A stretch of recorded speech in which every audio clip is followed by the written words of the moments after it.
کہ والدین جو وفات پا چکے ہیں، عمیر صاحب آپ سے شروع کریں گے تاکہ باقاعدہ آپ کی انٹری ہو جائے گفتگو میں اور محفل علماء میں. والدین جو وفات پا چکے ہیں ان کے ثواب کے لیے، یا ان کے جو ہم کہتے ہیں کہ صدقہ جاریہ بھی ہوتا رہے اور ان کی بھی آخرت بہتر ہو، اس کے لیے ہمیں کیا کرنا چاہیے؟ بسم اللہ الرحمن الرحیم. والدین جب دنیا سے رخصت ہو جائیں تو سب سے پہلا فرض جو اولاد پر عائد ہوتا ہے وہ یہ ہے کہ اپنے والدین کے لیے محو دعا رہے. اور قرآن مجید میں اللہ تعالیٰ نے خود یہ دعا حضرت سیدنا ابراہیم علیہ السلام کی زبانی امت کو تعلیم فرمائی ہے. ربنا اغفر لی ولوالدی وللمؤمنین یوم یقوم الحساب، کہ اے میرے رب میری بھی مغفرت فرما، میرے والدین کی بھی مغفرت فرما، اور تمام اصحاب ایمان کی مغفرت فرما.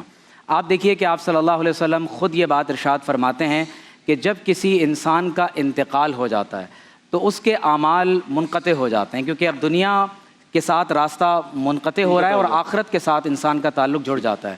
تو فرمائے سوائے 3 چیزوں کے، صدقہ جاریہ، وہ علم جو انسان دوسروں کو سکھا دیتا ہے، اور وہ نیک اولاد جو والدین کے مرنے کے بعد اپنے پیرنٹس کے لیے دعا کرتی رہتی ہے. اس لیے آپ دیکھیے کہ ایک اور دعا قرآن میں سکھائی گئی ہے کہ اے میرے پروردگار میرے دونوں والدین پر رحم فرما، رب ارحمہما کما ربیانی صغیرہ. تو پہلا کام تو یہ کرنا ہے کہ والدین کے لیے دعائے مغفرت کریں. دوسری امپورٹنٹ بات یہ ہے کہ والدین کی قبر پر ضرور جایا کریں، ان کے لیے ایصال ثواب کریں.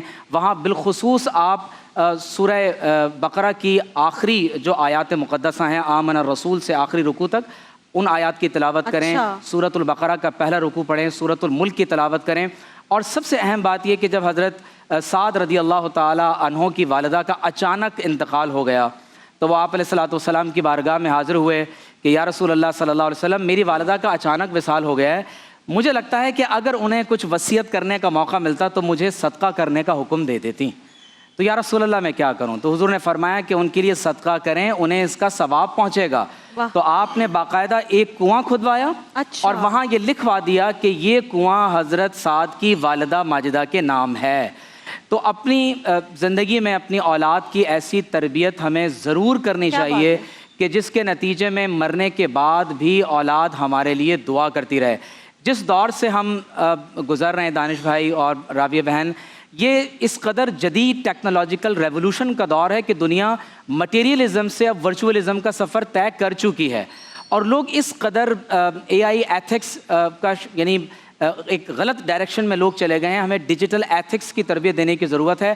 یہ بات میں اس لیے کہہ رہا ہوں کہ جب پیرنٹس اپنے بچوں کی اچھی تربیت کریں گے تو یقینی طور پر بچے والدین کے لیے ان کی زندگی میں بھی اور مرنے کے بعد بھی اپنا زیادہ وقت ان کے لیے دعائے مغفرت اور ایصال ثواب میں خرچ کریں. والدین جن کے والدین حیات ہیں، کیا یہ کام ان کے لیے بھی کیا جا سکتا ہے؟ جیسے اگر میں اپنے والدین کے لیے کوئی ایسا کام کروانا چاہوں کہ ان کے نام سے کوئی مسجد یا کوئی کنواں کھدوا دوں، تو یہ بھی ہو سکتا ہے؟ جی بالکل. یہ جس طرح سے ایگزیکٹلی دانش بھائی، جس طرح سے یہ کام ایصال ثواب اور دعا دونوں مرحومین کے لیے ہو سکتا ہے، اسی طرح یہ کام زندہ افراد کے لیے بھی ہو سکتا ہے. ہم اپنے پیرنٹس کے لیے دعا کریں، ان کی خدمت کریں، ان کے لیے ایصال ثواب.